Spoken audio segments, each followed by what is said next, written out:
How do you see time? Think about it. How do you picture the year or this coming month in your mind? Could you describe it or draw it? This is a video about one of the most mysterious and understudied aspects of the human experience. Something that touches on the deepest unknowns of the human brain.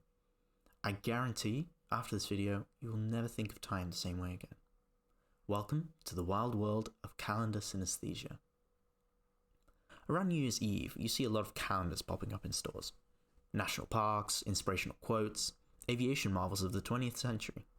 But there's one thing they all share in common: the standard monthly calendar grid. And it's just as well, because we build our entire lives around this grid. It's where we book meetings, plan catch-ups with friends, and check our ever-dwindling availability. But do we ever stop to think about how strange it is to arrange time like this? When you actually ask somebody what time of year it is, you might expect them to visualize the name of the month, or perhaps the full date.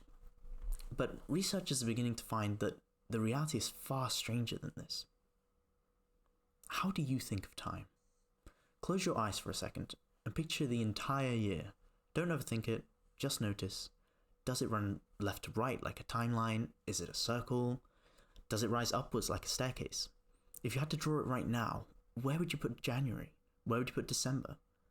Hold that image in your mind. We're going to come back to it later, and you might be surprised by how unusual or how common it really is.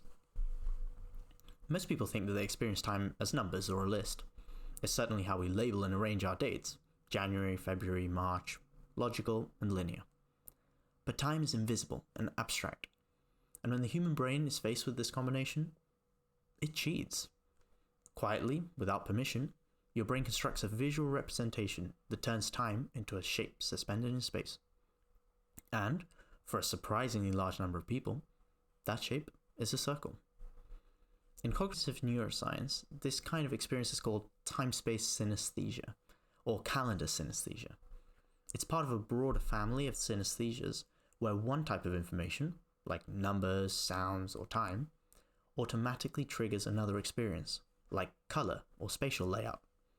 For people with calendar synesthesia, months and years behave more like locations than labels. For some, time is laid out as a flat circle in front of them. For others, a straight line of time runs through their chest, with their past behind and their future in front. For others, it even wraps around their body. But according to research done in Norway, 70% of people admit to experiencing the year as a circle. This same study found that 70% of that group placed December at the top of the circle, with spring at the right, summer at the bottom, and fall on the left. This means that the vast majority of people see the years flowing clockwise. But weirder still, a study by Brand et al. Found that being left-handed makes you more likely to experience the year as flowing counterclockwise. Now, a deep dive into Reddit reveals a number of different types of visualization, including people reporting months of different colors, shapes, and transparencies. Some report being able to zoom into specific months and weeks within those, while others say they have different visual maps for months, weeks, and days. But they all have one thing in common. None of them realize just how common these visualizations are. As it turns out, calendar synesthesia is a widely overlooked topic that people rarely discuss, but has a profound impact on our experience of time. One of the strangest things about these mental calendars is that they might not be weird at all, at least not from the brain's point of view. The same brain systems that help you navigate physical space, areas involved in mapping where objects are and where you are in relation to them, seem to also help you navigate abstract things like numbers and time.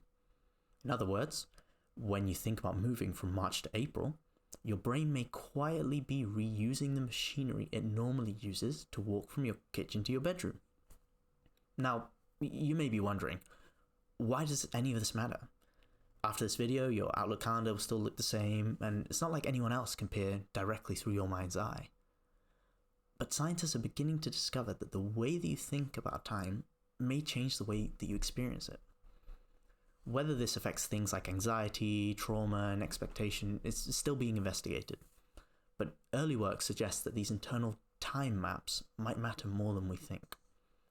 Imagine two people with completely different time maps. One person feels time as a series of waves crashing towards them, deadlines, birthdays, anniversaries, all rushing head on. The other sees time from above, like a map, with next month and next year laid out side by side. Even before you run any experiments, you can guess that these people might feel their future differently.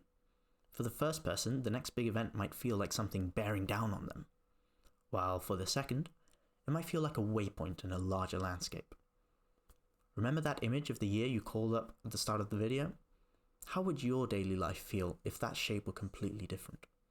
If your past were always behind you instead of alongside you, or if your future didn't stretch out ahead but looped around at your feet?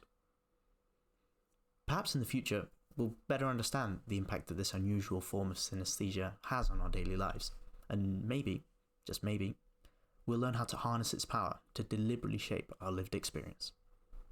So, do you see time as a shape? If so, please let me know down in the comments. And if you have a curious mind like me, hit that subscribe button and check out our other videos uncovering the weird and wonderful world in which we live. I've put links to further reading on this topic in the video description. Thanks for watching.